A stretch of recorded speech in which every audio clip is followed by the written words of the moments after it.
Hello, everyone. Welcome to session two, talking about the Passover. And repackaging this title, Yahweh provides the means of escape from exile through Passover. I think what's important for us to understand in the sum of this lesson here is that this is a pattern that's already been in development at two strategic and key places in the book of Genesis. And both of those stories happen to involve Abraham, where Abraham is sacrificing animals. He's manipulating blood. He's doing various things to affect an outcome. And that, of course, is what prefigures, foreshadows Passover.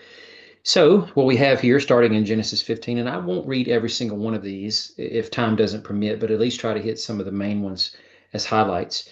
So, here we have in Genesis 15, notice the parallel passages between each of these. Now, granted, when I look over here to Passover, in the actual story of Exodus itself, not each of these particular key passages come directly from Exodus 12, but most of them do.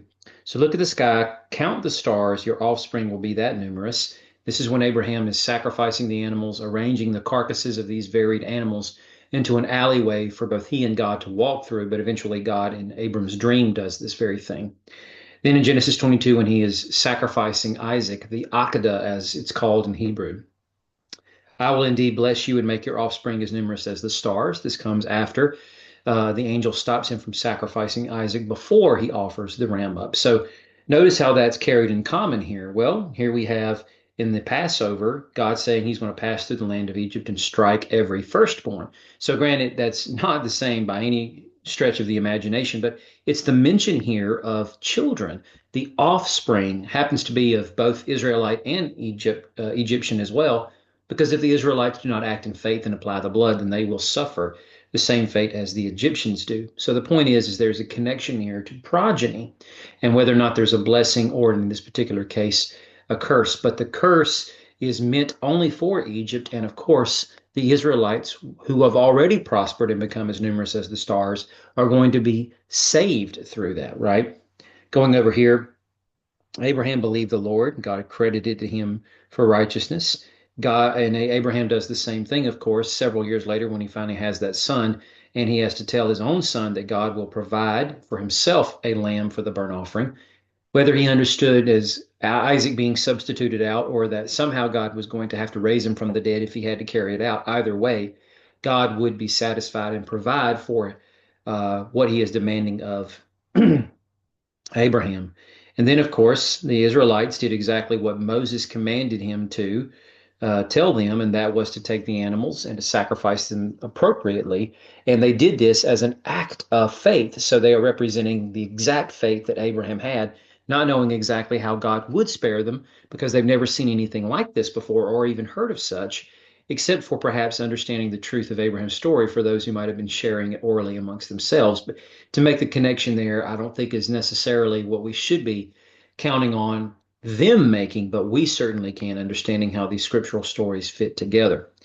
Here, Abraham is told in Genesis 15 to bring a 3-year-old cow, goat, ram, turtle dove, and pigeon. In Genesis 22, it's to take his son, offer them as a burnt offering. Granted, he's not burning the carcasses of the animals in Genesis 15, but the idea still remains that he is sacrificing these animals in a cultic sense for that covenant ceremony. And then in Exodus chapter 12, they are to have a year-old male from either the sheep or the goats. So essentially the same type of animals used over in Genesis chapter 15, though Genesis 15 is a bit more broad in scope. Then we have Abraham cutting them in half, placing the pieces opposite each other. In the Genesis 22 story, he clearly doesn't kill Isaac, but he takes the ram, offers it as a burnt offering. If it's anything like what you have in Leviticus 1, he also had to disembowel the animal, dismember it, and arrange it in a certain way on that altar of stone before he set it on fire. The same thing has to happen here with respect to the Exodus. They have to take certain elements, hyssop, dip it in the blood so there's a methodical, intentional collection of the blood, and then use that blood in a manipulative way to paint the doorposts and the lintel. Then we have the promise in Genesis 15 of their offspring, the offspring of Abraham being resident aliens in a land they are not meant to inherit. They will be enslaved and oppressed. But then in Genesis 22, notice how this progresses in the opposite direction. We are told that Abraham's offspring that's going to flourish mightily are now going to possess the city gates of their enemies. And then notice how this progresses even further in Exodus 12. because now their enemies, i.e., the Egyptians, have been completely defeated and they possess lordship over them. Granted, they don't stay there to actually exact that in any tangible way, but there is no way the Egyptians are going to come back out against them after the final act of God destroying him in the Red Sea, right? So on the same day, the Lord brought the Israelites out according to their divisions. But to say that he brought them out is to not hint at, but to state emphatically they have been delivered victory, doubling back on the promise of Genesis chapter 22, right?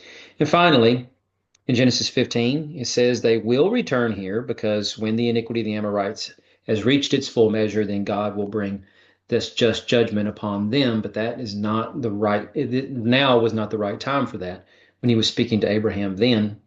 And then in Genesis 22, we have a repetition of the promise of Genesis 12. All nations of the earth will be blessed by them when they move into the land of Canaan and are able then to start up mission one. And then, of course, we move to Genesis 22 again, but now connecting this to the Passover because a later editor adds this on. Once the people are firmly in the land and worshiping on the mountain that the Lord has declared as the place where his name will dwell forever, i.e., Jerusalem. So this is well beyond David's day because David is the one that claims Jerusalem as the capital and the religious center of the entire nation and plans to build a temple to supplant the tabernacle and it no longer being moved throughout the land, but one central location as Moses prophesied. And the idea of it being provided on the mountain of the Lord is exactly what was offered up by Abraham, a substitute in the place of the people for the sake of the promised seed being able to continue. And that's part of the reason why at the beginning and end of every single day, a lamb is offered as a burnt offering. And it happens to be a year-old lamb, the same kind of animal that would be offered up for the Passover, but offered up as a burnt offering, not an atonement for sin, but just as a way of continuing to exalt the nation up to the presence of God in his heavenly temple as his complete, total, devoted nation who are supposed to be living in a sold out way for him, right? So all of this is to say that there is clear-cut connections between these stories. You might need to take a little while to dwell on them and parse them out on your own to try to find a way to make them work if what I've said is not sufficient enough for you, but hopefully it will be, at least for the sake of understanding the cultic connection between them all with the sacrificing of animals, the bloodletting and all that. But at the same time, the chief goal behind it all is go back to Abraham's story in Genesis 15. Abraham is in a sense in exile. He's in the land that he's supposed to be in, but he doesn't own any of it. And he's even wrestling with God as to how will he ever know that he's supposed to own any of it because God has provided no tangible proof that he will grant all this to him. And that was the reason for these sacrifices.